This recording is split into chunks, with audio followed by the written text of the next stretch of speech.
ทำการงานทุกอย่างนะอย่าเอาชนะคนอื่นเขาเลยเอาชนะตัวเองมันถึงชนะคนอื่นถ้าเอาชนะคนอื่นตัวเองก็ไม่ชนะ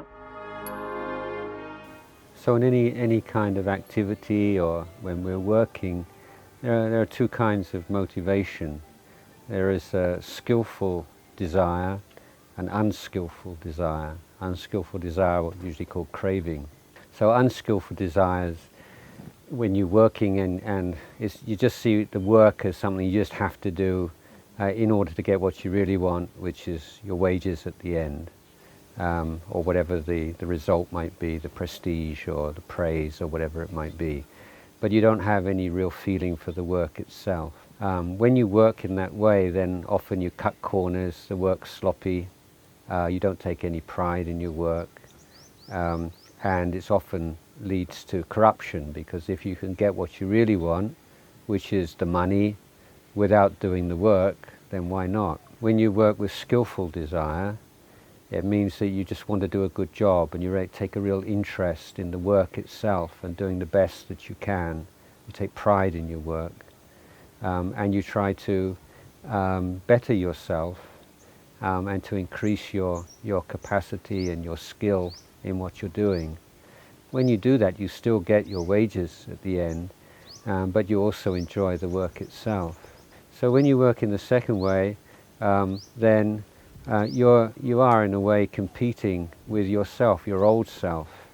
Like in the past you made this mistake and that mistake, or this wasn't quite so good. So now you want to make it better if you can and learn from your mistakes and become a real master at your job. But if you're working with the unskillful desire, then you want to be, maybe sometimes you can be quite hard working because you want to be better than somebody else or to be promoted ahead of them, or you have some. But when you do it when you're working like that, then again your mind's not in a very beautiful state, and often you don't develop yourself so well because you just want to be better than somebody else rather than you want to be good at what you're doing or a master in what you're doing.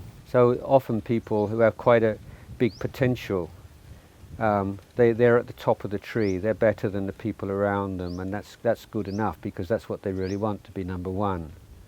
But they don't want to develop themselves to their highest potential. All they want is to be higher than other people. So in this sense it's a very unwise kind of attitude to take. So in organizations where you have this competition, then it can have very bad effects, particularly let's say in teaching profession. In teaching profession, in some countries they introduce business model into schools and have teachers compete with each other to see who has the best exam results or so on.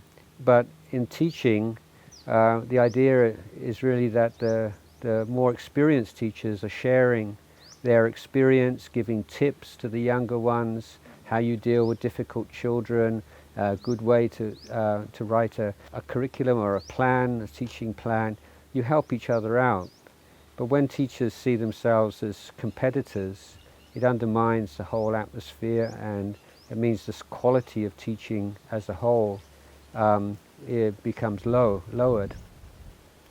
And in a lot of organizations which will flourish when there is a free flow of information.